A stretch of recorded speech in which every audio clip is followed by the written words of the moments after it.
Welcome to the Dawngate Advanced Tutorial.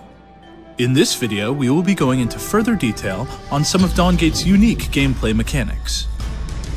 If you're new to the MOBA genre, or want to brush up on some basics, be sure to check out the Dawngate Basic tutorial above.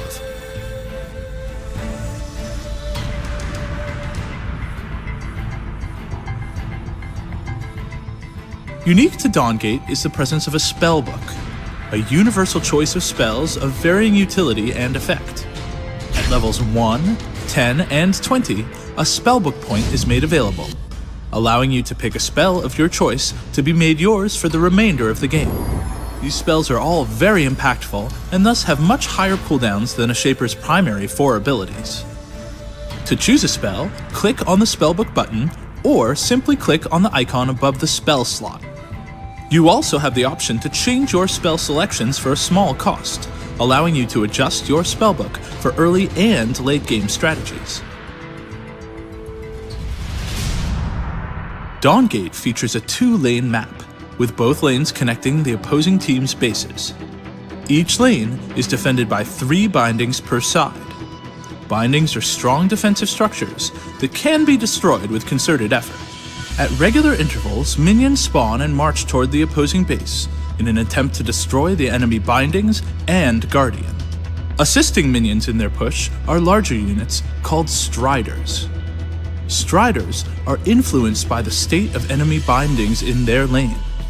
As successive bindings are destroyed, striders become empowered and gain abilities. The first binding increases the defensive capabilities of your strider. The second binding gives your strider a powerful cleave attack to clear enemy lane minions. And the last binding makes your strider deal increased damage to structures, as well as receive reduced damage from area of effect sources. Glyphs in the ley lines indicate the unlocked power of striders. Every binding destroyed will cause striders to spawn 1 wave earlier. Destroy all the bindings in a lane, and striders will spawn with every wave, putting immense pressure on your opponents. Be sure to press your advantages, as bindings do respawn after a period of time, with interior bindings respawning faster than those further from the base. Use the ley lines in the ground to track when a binding will respawn. When entering Shaper Select, indicate your preferred role or roles by checking the corresponding box. This will help your team strategize. There are 4 roles to choose from. Gladiators focus on striking down lane minions. Tacticians focus on harassing enemy Shapers and territory control. Hunters focus on killing jungle creatures. And Predators focus on ambushing and killing enemy Shapers. Roles are chosen after you select a Shaper, so if you have too many of one role pre-selected, there is still time to swap. In addition to selecting roles, all Shapers have an array of loadouts to choose from. Loadouts are a set of perks that come in the form of stats, passive effects, or a mixture of both. While not currently available, users will be able to fully customize loadouts to suit their playstyle. For now, choose your loadout from the drop-down in Shaper Select.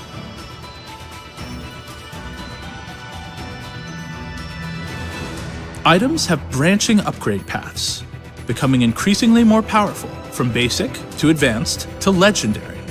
Because basic items are based on a singular unique stat, every item that builds from that basic item is guaranteed to have that stat as well. Also, each upgrade gives you bonus stats or unique passive effects, allowing you to adapt to your specific circumstances.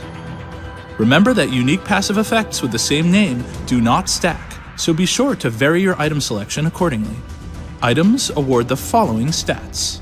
Health increases your total number of hit points. Armor reduces the damage you take from physical sources. Magic resist reduces the damage you take from magical sources.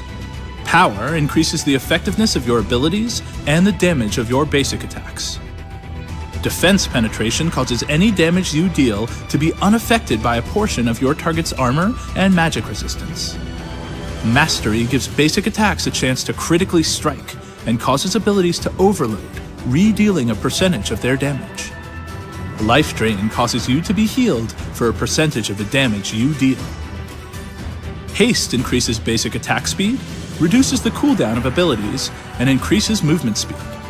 Dawngate stats allow for flexible builds by making every stat beneficial to varying degrees. All shapers have a reusable ward with a 3-minute cooldown. Place your ward in brush or near objectives to grant vision for your team. Spirit Wells are economy-based objectives, located in the 4 corners of the map. Spirit Wells regularly create workers, which in turn generate Vim for you and your team. The longer a Spirit Well is controlled and generating income, the larger the bounty for enemy captors. When a Spirit Well is captured, it becomes locked for a short duration. Although uncapturable, workers can still be killed to stifle opposing teams' Vim generation. Spirit Wells are captured by standing inside the well, without taking damage until the capture indicator fills up, going from red to blue. Shapers who are contributing toward a well capture will have a colored circle at their feet. Located in the very center of the map is a large and powerful jungle creature known as the Parasite. Rarely, if ever, should killing the Parasite be attempted alone. With a bevy of single target, damage over time, and area of effect abilities, success is best fostered with several teammates at your side. The Parasite will spawn in its weakest form toward the beginning of the match, and evolve twice if given enough time. Killing the Parasite will grant global income for your team, and with the second and third evolution, will also award your team with a buff that grants large amounts of power and percentage health regeneration. The ultimate objective of the game is to defeat the enemy Guardian. Each Guardian is equipped with several special abilities that it will use to defend itself. Capable of crowd control and area of effect damage, Guardians influence but do not dominate the course of a fight. Guardians have 3 separate life bars. While active, health bars regenerate over time. So when attempting to defeat the Guardian, it is important to destroy full life bars, or your attack will prove futile. Destroy the Guardian and harness the power of the Dawngate. Thanks for watching the Dawngate Advanced tutorial. We look forward to hearing your feedback on the forums, and we will see you in game.